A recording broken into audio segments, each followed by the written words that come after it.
So welcome back to Outdoors with the Morgans. Today we are near the city of Pittsburgh, specifically down on the island, Neville Island. I'm pulling into this trucking terminal here to pick up what I think is going to be the greatest attachment that I ever got.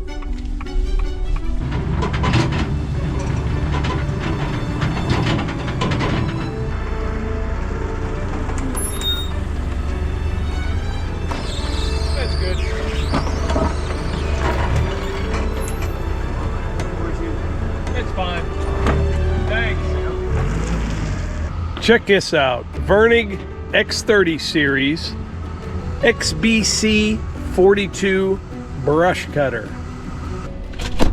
Actually, it's a brush and small tree machine. It's going to be incredible. It is. Now, I have that Virnig cutter on the mini skid, and that's a 48-inch cutter. And I believe the hydraulic flow on that CTX 160 is about 16.5 gallons per minute on a 48-inch cutter, and you have seen what that machine will do. Now my excavator, which is what this is going to go on, is a Kubota KX57-5, and I believe the hydraulic flow on that is a little over 19 gallons per minute, maybe 19.5. The cutter is 6 inches smaller. It's going to be one incredible machine. With all the invasive stuff that we have, this thing here is going to go right through it. The one on the mini skid works fantastic, but what happens is you have all those trails and driveways, and we have privet, multi-floor rows, all that kind of invasive stuff. And when you're mowing the trail or right along the edge of the driveway, you know, you have that opening, so everything is trying to grow in. That is where this thing is really going to shine. And that, and for like mowing down over a bank, up on a hillside, clearing trees, it's going to work really, really well. It is. So let's take it home, get it unloaded. We'll get it hooked up to the machine. We'll kind of go over it, and then we'll put it to work. This time of year, things are starting to die off a little bit. But I want to mow everything down, and then in the spring it won't come back as bad, especially all the trails and down my mom's driveway.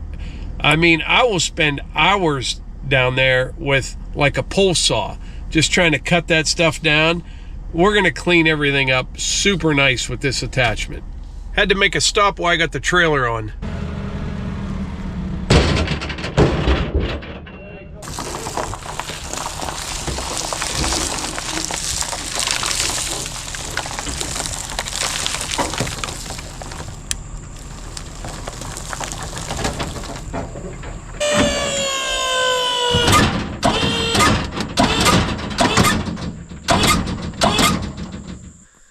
All right, just got back to the house. Not only did I get the brush cutter picked up, also picked up 2 rolls of Geotextile.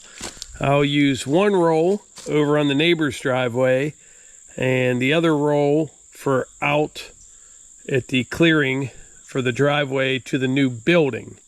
I wasn't going to use it out there, but after that rain the other day, I had a couple little soft spots. I'll get them to tighten up, but I figured cheap insurance. And by the way, if you're getting Geotextile for your driveway, there's 2 different kinds. There's woven and non-woven Geotextile. Now this here is woven Geotextile. You kind of see it there. This is what you want for a driveway. The non-woven stuff, they use it for, you know, like wrapping a French drain. It's kind of like used as a filter. I know people would disagree with me, and that's okay, but I never liked using the non-woven stuff to wrap a French drain because, like I said, it works as a filter, and I never met a filter that didn't need changing. And once the drain's installed, you can't change it. I used to work in oil and gas, building pads and locations, and when I first started, we worked on repairing slips, where well pads would, you know, slide over the hill basically, or part of them would. And a lot of the problems that I had found when we were doing those repairs were the drains in like the toe key and in the slopes. You'd have drains all over the well pad. They would use that non-woven geotextile around the drains, and over time it would plug up and not allow water to go into the rock. Everybody does things differently. I don't like using it for French drains. I like just having all cleaned, washed gravel from the bottom of the drain to the top, and it allows more water to get to the pipe. But anyway, if you're doing a driveway, you want woven geotextile. If you want to do a French drain, the wrong way in my opinion, you want the non-woven geotextile. But more importantly, back to this. Virnig Attachments. I've got several of them now. I've got the rotating log grapple for the mini skid, the brush cutter for the mini skid, the power rake, a grapple, all for the mini skid. Then I have a real big grapple for the big skid loader from Virnig as well. I would say Virnig is the Cadillac of attachments. However, they're actually a lot better than Cadillacs. And I'm sure this will be no different. Unfortunately, I've got to finish the neighbor's driveway job and finish my site for the new building before I use this. I'm tempted to go get the excavator right now, put it on, and put this to work, but I have other things that I need to do. So with that being said, I'll report back when I get this on the machine.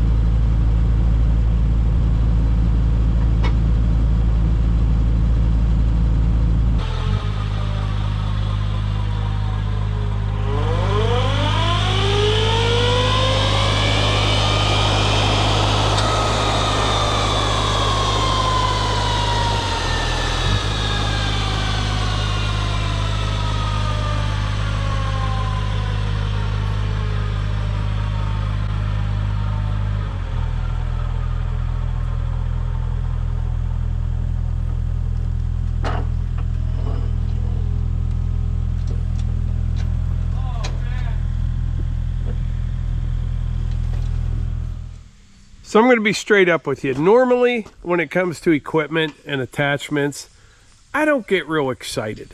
I don't. I mean, I look forward to things, you know. It's all about making life easier, getting things done faster, and having more options when it comes to doing different types of work. So, like I said, I don't get excited, you know. I look forward to trying things out. This is a different story. I'm very excited. I mean, like, I can't wait to try this out. I've got a full tank of fuel. First job, I'm going to go down to my mom's driveway. It is just overrun with privet, which is an invasive species, and we're going to put this thing to work. I just have things going through my head right now, all the different parts of the property and all the places that this can be used. I mean, this is going to be a game changer. All right, so I'm down here on my mom's driveway, but I want to give you a good look at this thing before we get it dirty. It's got 3 cutters on it, 3 blades, I should say. Then it has a bunch of carbide cutters on it as well that are replaceable. And obviously, so are the blades. Also has 2 side curtains on it that are removable. I'm going to leave both of them on because primarily I'll be using this in more woody material. I haven't used this yet, but I'm guessing if you were to remove one side, it would kind of be like the discharge on a mower, you know, for just like weeds and brush. Now, this is pretty cool right here. Look at the back of this, right? It's kind of serrated. When I bring my thumb all the way down, it'll come to about here. And I can bring this in some. So like, say I'm out working on the trails and there's logs or trees in the way, I'll be able to use my thumb, pick those up and move them.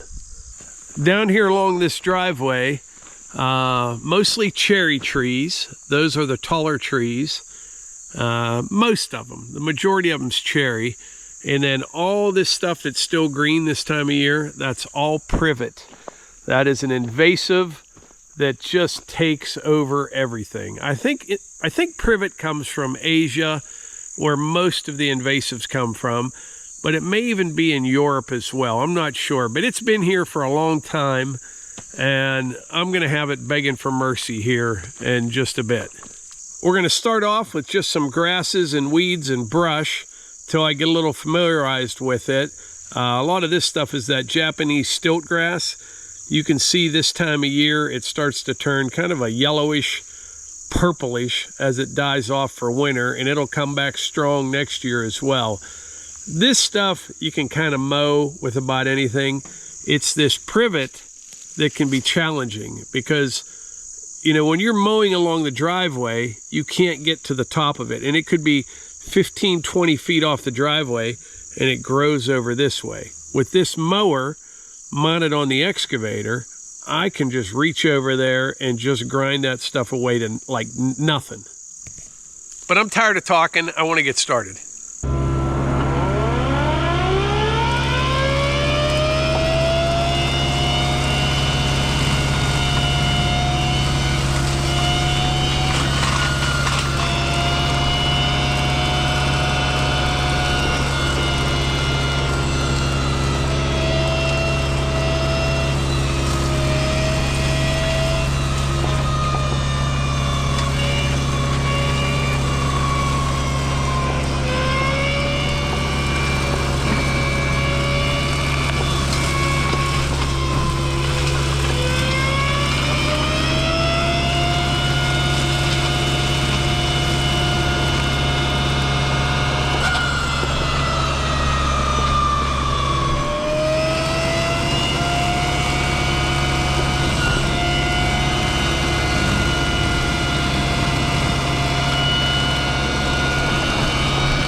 right, so I ran this about 2.5 hours yesterday, and I left the machine down here, but it's incredible.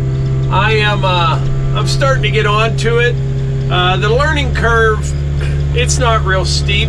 It's pretty easy to figure out how to run it, but how to run it, you know, efficiently can be a different story. The privet, that stuff is nasty. I don't know what the capacity is of this 3-inch, maybe 4-inch stuff, but that privet, what happens is, you know, you've got 10 different shoots, maybe 20. You know what I'm saying? All right, I think we're on.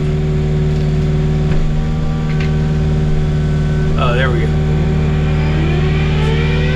All right, now we're cooking. Yeah, that privet can be... Oh, yeah, this thing... Like I said, Virnig makes really, really good stuff.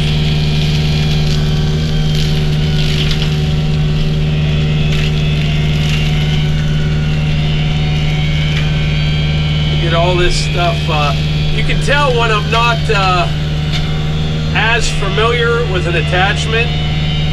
I don't talk as much when I'm running it because I'm kind of concentrating on what I'm doing. But I'm getting on there good. I knew how well the one on the mini skid worked, and this one is probably a little better even, but you can reach up. You know, heck, I'm 8 feet up that bank right now. That's what I found works best. You start at the top, come down.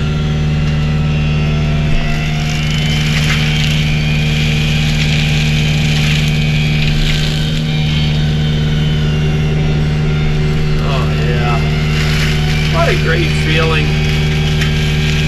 Just a wonderful feeling.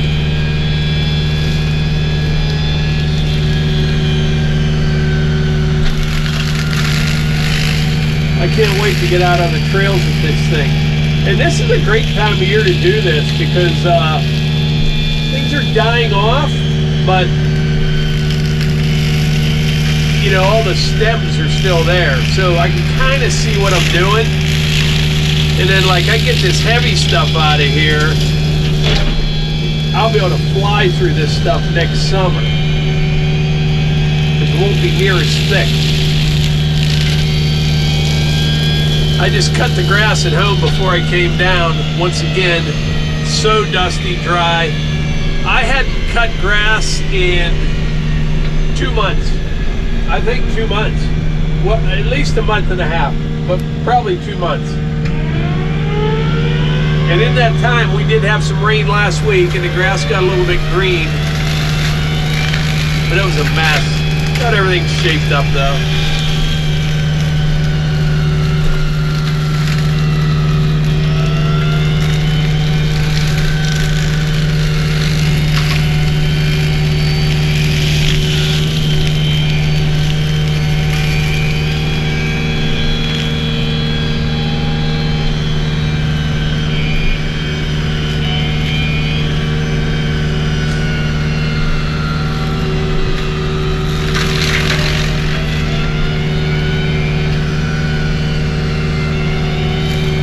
Cab's pretty quiet.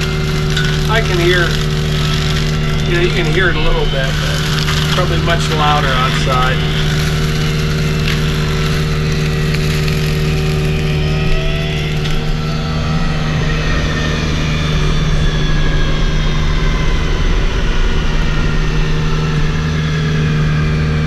When I hit that tree,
right, just got back up to the wood yard, and even though I hate to do it, I'm going to take the brush cutter off the excavator. I got to put the bucket on and finish up the build site out there at the clearing. But once I'm done with that, probably in the next 2 days, I'm going to put this back on and do all of the trails. I mean, there's probably 2 miles of trails that need cleaned up, and this is the perfect attachment for it. This thing has exceeded my expectations.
It is first thing in the morning.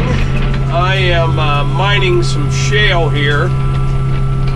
I need some more to finish up the building pad, and I'm going to need a lot for all around the pad, for the roads, all that kind of stuff. But I took the brush cutter off last night. As soon as I'm done with this building pad, I might have mentioned I'm going to put it back on and get all the trails done before winter. That'll be nice.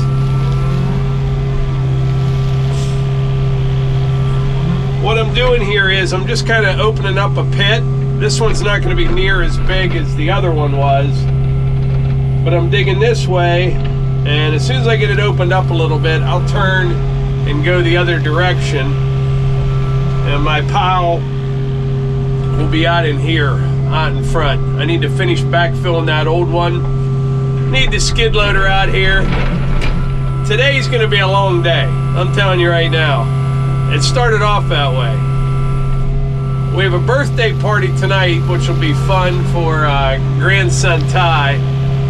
That starts like at 4, so I gotta do some stuff to get ready for that, and everybody is. But I was up at 4, and I was over in the building editing some video and bagging some fire starter, and it's a very productive time of day, you know, no interruptions, and you can just kind of go. Well, I didn't go to bed till kind of late, and being up at 4, I was feeling okay. So I come over to the house right at 7, get a shower, getting ready to start my day again, and Melissa had to run out for just a bit, and I'm like, you know what, I'm gonna take a little naparoo, a little napetizer. I lay down on the couch, and I was just to that point, you know what I mean, where you just start fading off, and it's just a beautiful moment. And I hear something, and I look up, and there's Hunter standing there with a giant basket of laundry to fold. And if you don't know, our oldest son Hunter has autism, nonverbal, and he is crazy about the laundry, and there's no getting away from it. You have to fold it. A lot of people think I wear the same clothes every day in videos. It's just because our clothes are washed all the time. As soon as there's anything in the hamper, down to the washing machine. And he'll ask us to start it, and then he'll know, you know, hey, it's gonna be a half hour, 40 minutes. He'll go back down, put it in the dryer, and it's gotta be folded and put away. So I didn't get my nap in. And this evening we're gonna have about 40 people over. But that's okay. I have to find a spot, and I have been searching for the perfect spot to open up like a shale pit for exactly what I'm doing right here. But something where I can come in on the side hill and just keep going. And it sounds easier than it is. It's got to be the right spot. Like, I don't want to put it anywhere where I have to, you know, take down any oak trees or anything like that. So I would prefer somewhere where there's some smaller cherry and maple, somewhere that I can get my dump truck in and out of easily, and somewhere that you can just keep digging into the hillside. You know, every once in a while, go up top, strip a little bit of the topsoil off, but that's what I'm after. I'm after a shale pit. I got a few ideas, but I gotta do that. It's like having, I mean, if you were to buy good fill dirt and you don't know what you're gonna get, it's probably 400 bucks a load or something. And I got all the equipment, got all the property. I just need to find the right spot and keep it in one spot. You know, I don't want to have pits all over the place. But I think that's a pretty good start right there. I got about 15 ton out of the ground so far. And like I said, once I get this side opened up, I'll turn and go the other way. But I need the skid loader here in just a bit. So, with that being said, I think that's about it for today's video. I appreciate y'all being here. If you enjoy this type of content, please consider subscribing. And if you're already a subscriber, double check, make sure you are still subscribed. And I will catch you on the next one.